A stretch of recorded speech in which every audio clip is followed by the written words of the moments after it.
Hello friends, ಅಂಗೈಲಿ ಆರೋಗ್ಯ YouTube ಚಾನಲ್ಗೆ ನಿಮ್ಮೆಲ್ಲರಿಗೂ ಸ್ವಾಗತ.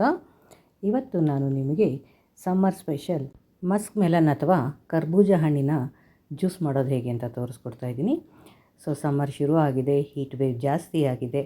ಹಾಗಾಗಿ ನಾವು ಮನೆಯಲ್ಲೇ ಆರೋಗ್ಯಭರಿತವಾದಂಥ ಜ್ಯೂಸು, ಮಜ್ಜಿಗೆ ಅಥವಾ ರಾಗಿ ಅಂಬಲಿನ ಮಾಡ್ಕೋಬೋದು. ಹಾಗೆಯೇ ಹೊರಗಡೆ ಹೋದಾಗ ನಮ್ಮ ಜೊತೆ ಯಾವಾಗಲೂ ಈ ಗ್ಲೂಕೋಸ್ ಪ್ಯಾಕ್ ಅಥವಾ ORS ಪ್ಯಾಕ್ ಇಲ್ಲ ಅಂದರೆ ಸಣ್ಣ ಸಣ್ಣ ಕಲ್ಲು ಸಕ್ಕರೆನ ಚೂರುಗಳನ್ನ ಮಾಡಿ ಒಂದು ಬಾಕ್ಸಲ್ಲಿ ಇಟ್ಕೊಂಡು ಹೋಗಬೇಕು.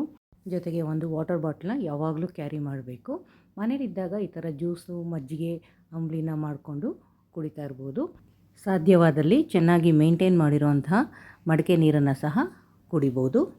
ಅದ್ರ ಜೊತೆಗೆ ಒಳ್ಳೆ ಕಾಟನ್ ಬಟ್ಟೆಗಳು ಮತ್ತು ಲೈಟ್ ಕಲರ್ ಕಾಟನ್ ಬಟ್ಟೆಗಳನ್ನ ಉಪಯೋಗಿಸಿ.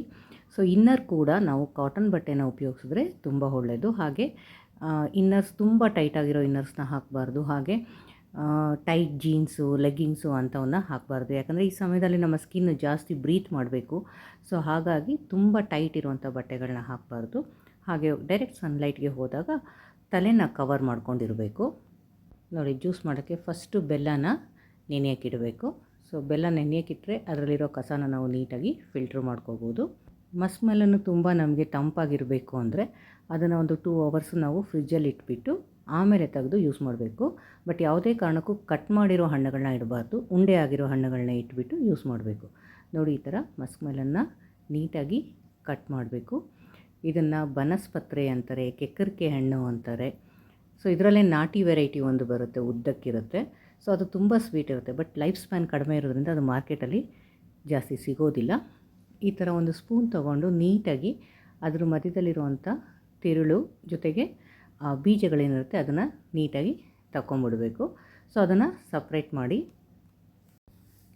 ಈ ರೀತಿ ಇದನ್ನು ತೆಗೆದಿಟ್ಕೊಂಡು ಆ ಬೀಜನೆಲ್ಲ ಸಪ್ರೇಟಾಗಿ ಎತ್ತಿಡ್ತಾ ಇದ್ದೀನಿ. ತುಂಬ ಜ್ಯೂಸಿಯಾಗಿದೆ ನೋಡಿ.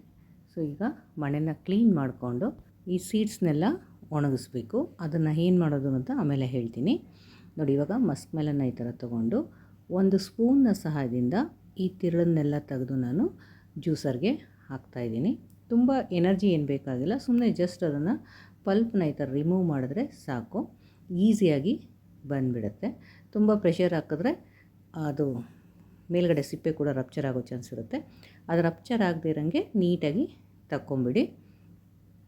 ನೋಡಿ, ಅದನ್ನೆಲ್ಲ ತೆಗೆದು ಈ ಥರ ಜ್ಯೂಸರ್ಗೆ ಟ್ರಾನ್ಸ್ಫರ್ ಮಾಡ್ತಾಯಿದ್ದೀನಿ. ಕೆಕ್ಕರಿಕೆ, ಬನಸ್ಪತ್ರೆ ಮತ್ತು ಮಸ್ಕ್ ಮೆಲನ್ನು ಇವೆಲ್ಲನೂ ತುಂಬ ತಂಪಾಗಿರೋ ಹಣ್ಣು. ಕೆಕ್ಕರಿಕೆ ಹಣ್ಣು ಇದರಲ್ಲಿ ನಾಟಿ ವೆರೈಟಿ. ಬನಸ್ಪತ್ರೆ ಮತ್ತು ಮಸ್ಕ್ ಮೆಲನ್ ಎರಡೂ ಒಂದೇ. ಶಿವರಾತ್ರಿಯಿಂದ ನಮಗೆ ಇದು ಹೆಚ್ಚಾಗಿ ಸಿಗ್ತಾ ಇರುತ್ತೆ. ಈ ಸೀಸನಲ್ಲಿ ನಾವು ಜಾಸ್ತಿ ಇದನ್ನು ಕನ್ಸ್ಯೂಮ್ ಮಾಡೋದ್ರಿಂದ ದೇಹ ತಂಪಾಗಿರುತ್ತೆ. ಈ ಜ್ಯೂಸ್ಗಳಿಗೆಲ್ಲ ನೀವು ಆದಷ್ಟು ಬೆಲ್ಲನ ಉಪಯೋಗಿಸಿ, ಇಲ್ಲಾಂದರೆ ಕಲ್ಲು ಸಕ್ಕರೆನ ಉಪಯೋಗಿಸಿ. ಹಾಗಂತ ತುಂಬ ಸ್ವೀಟ್ ಮಾಡೋಕ್ಕೆ ಹೋಗೋದು ಬೇಡ, ಯಾಕಂದರೆ ಹಣ್ಣಿನ ಸ್ವೀಟ್ನೆಸ್ಸು ನಮಗೆ ಸಿಗಬೇಕು. ನೋಡಿ, ಈ ರೀತಿ ಎಲ್ಲನೂ ನೀಟಾಗಿ ಪಲ್ಪೆಲ್ಲ ಸ್ಪೂನಲ್ಲಿ ತೆಗೆದು ಎಲ್ಲ ಟ್ರಾನ್ಸ್ಫರ್ ಮಾಡ್ಕೋಬೇಕು. ಮಾತು ಬಲ್ಲವನಿಗೆ ಜಗಳವಿಲ್ಲ, ಊಟ ಬಲ್ಲವನಿಗೆ ರೋಗ ಇಲ್ಲ. ಆಯಾ ಸೀಸನಲ್ಲಿ ಏನೇನು ತಿನ್ನಬೇಕು, ಯಾವ ಪ್ರಮಾಣದಲ್ಲಿ ತಿನ್ನಬೇಕು, ಹೇಗೆ ಅದನ್ನು ತಿನ್ನಬೇಕು ಅನ್ನೋದು ಗೊತ್ತಿದ್ದರೆ ಎಲ್ಲ ಕಾಯಿಲೆಗಳಿಂದ ನಾವು ದೂರ ಇರ್ಬೋದು. ನೋಡಿ, ಈ ಥರ ಎಲ್ಲ ಪಲ್ಪನ್ನ ಹಾಕ್ಕೊಂಡಿದ್ದೀನಿ. ಈಗ ಇದನ್ನು ಗ್ರೈಂಡ್ ಮಾಡ್ತಾಯಿದ್ದೀನಿ. ಅದಕ್ಕೆ ಮುಂಚೆ ಸ್ವಲ್ಪ ಕಲ್ಲು ಸಕ್ಕರೆನ ಹಾಗೇ ಗ್ರೈಂಡ್ ಮಾಡಿ ಪುಡಿ ಮಾಡಿ ಇಟ್ಟಿರುವಂತಹ ಏಲಕ್ಕಿ ಮತ್ತು ಸಕ್ಕರೆ, ಸಮ್ಮರ್ ಶುರು ಆಗ್ತಾ ಇದ್ದಂಗೆ ಒಂದು 50 ಗ್ರಾಮಷ್ಟು ಏಲಕ್ಕಿನ ಒಂದು ಸ್ವಲ್ಪ ಸಕ್ಕರೆ ಜೊತೆ ಮಿಕ್ಸ್ ಮಾಡಿ ಗ್ರೈಂಡ್ ಮಾಡಿ ಪುಡಿ ಮಾಡಿ ಇಟ್ಬಿಡ್ತೀನಿ. ಈ ಥರ ಜ್ಯೂಸ್ಗಳಿಗೆಲ್ಲ ಅದನ್ನು ಉಪಯೋಗಿಸ್ಕೋಬೋದು. ನೋಡಿ, ಇದನ್ನು ಇವಾಗ ಗ್ರೈಂಡ್ ಮಾಡ್ಕೊಂಬಂದಿದ್ದೀನಿ. ಫೈನ್ ಪೇಸ್ಟ್ ಥರ ಆಗಿದೆ. ಈಗ ಸೀಡ್ಸ್ ಪಲ್ಪ್ ಏನು ತೆಗೆದಿದ್ವಿ ಅದನ್ನು ಒಂದ್ಸಲಿ ವಾಶ್ ಮಾಡಿ ಅದ್ರ ನೀರು ಕೂಡ ಈ ಜ್ಯೂಸ್ಗೆ ಆ್ಯಡ್ ಮಾಡ್ತಾಯಿದ್ದೀನಿ. ಹಣ್ಣಿನ ಸಿಪ್ಪೆ ಒಳಗೇ ಆ ಸೀಡ್ಸ್ನೆಲ್ಲ ಹಾಕಿ ಎಲ್ಲಿ ಡೈರೆಕ್ಟ್ ಸನ್ಲೈಟ್ ಬೀಳುತ್ತೆ, ವಿಂಡೋ ಸೀಲ್ಗಳಲ್ಲಾಗಿರ್ಬೋದು, ಬಾಲ್ಕನಿಲಾಗಲಿ, ಅದನ್ನು ಡೈರೆಕ್ಟಾಗಿ ಇಟ್ಬಿಟ್ಟು ಹಾಗೆ ಒಣಗಿಸಿ. ನೀವು ಹೊರಗಡೆ ಟ್ರಾವೆಲಿಂಗ್ ಹೋದಾಗ ಈ ಸೀಡ್ಸ್ನೆಲ್ಲ ತೊಗೊಂಡೋಗಿ ಫಾರೆಸ್ಟ್ ಏರಿಯಾ ಎಲ್ಲಿ ಇರುತ್ತೋ ಅಲ್ಲಿ ಹಾಕಿದ್ರೆ ಆ ಗಿಡಗಳು ಮೊಳಕೆ ಬರ್ತವೆ. ನೋಡಿ, ಇವಾಗ ಬೆಲ್ಲನ ಕೂಡ ಫಿಲ್ಟ್ರ್ ಮಾಡ್ಕೋತಾ ಇದ್ದೀನಿ. ಅದರಲ್ಲಿ ಸ್ವಲ್ಪ ಲೈಟಾಗಿ ಕಸ ಇದೆ. ಬೆಲ್ಲ ಕಂಪ್ಲೀಟಾಗಿ ಕರಗಿಲ್ಲ. ಅದಕ್ಕೆ ನಾನು ಮಡಿಕೆ ನೀರನ್ನು ಹಾಕಿಬಿಟ್ಟು ಮತ್ತು ಚೆನ್ನಾಗಿ ಮಿಕ್ಸ್ ಮಾಡಿ ಫಿಲ್ಟ್ರ್ ಮಾಡಿ ಇದಕ್ಕೇ ಆ್ಯಡ್ ಮಾಡ್ತಾಯಿದ್ದೀನಿ. ಈಗ ಈ ಜ್ಯೂಸ್ನೆಲ್ಲ ಇನ್ನೊಂದು ಪಾತ್ರೆಗೆ ಅಥವಾ ಕಂಟೈನರ್ಗೆ ಟ್ರಾನ್ಸ್ಫರ್ ಮಾಡ್ಕೋಬೇಕು. ಯಾವುದೇ ಕಾರಣಕ್ಕೂ ಈ ಪಲ್ಪನ್ನು ಫಿಲ್ಟ್ರ್ ಮಾಡೋಕ್ಕೆ ಹೋಗಬೇಡಿ, ಯಾಕಂದರೆ ಅದರಲ್ಲಿರುವಂಥ ಫೈಬರ್ ಅಂಶ ಎಲ್ಲ ಹೊರಟೋಗ್ಬಿಡುತ್ತೆ.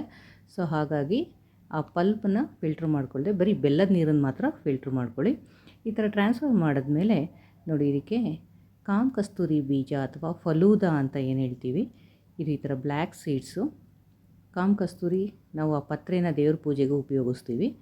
ಇದನ್ನು ಚೆನ್ನಾಗಿ ವಾಶ್ ಮಾಡಿಬಿಟ್ಟು ಇದಕ್ಕೆ ಆ್ಯಡ್ ಮಾಡಬೇಕು. ಇಲ್ಲಾಂದರೆ ಟೈಮ್ ಇತ್ತು ಅಂದರೆ ಒಂದು 10 ನಿಮಿಷ ಇದನ್ನು ಡ್ರಿಂಕಿಂಗ್ ವಾಟರಲ್ಲಿ ಸೋಕ್ ಮಾಡಿಬಿಟ್ಟು ಅದನ್ನು ಇದಕ್ಕೆ ಆ್ಯಡ್ ಮಾಡ್ಬೋದು.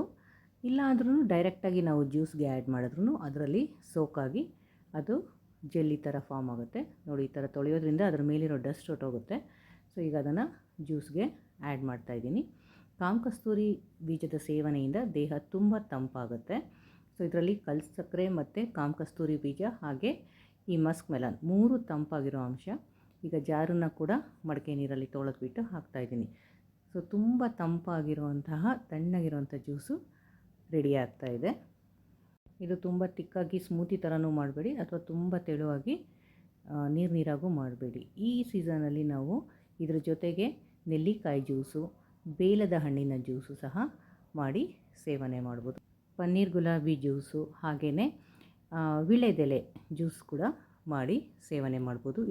ಇದೆಲ್ಲವೂ ದೇಹವನ್ನು ತುಂಬ ತಂಪಾಗಿ ಇಡುತ್ತೆ. ನೋಡಿ, ಅಲ್ಲಲ್ಲಿ ಒಂದೊಂದು ಕಾಮ್ ಕಸ್ತೂರಿ ಬೀಜ ಸಣ್ಣದಾಗಿ ಕಪ್ಪಗೆ ಕಾಣಿಸ್ತಾ ಇದೆ.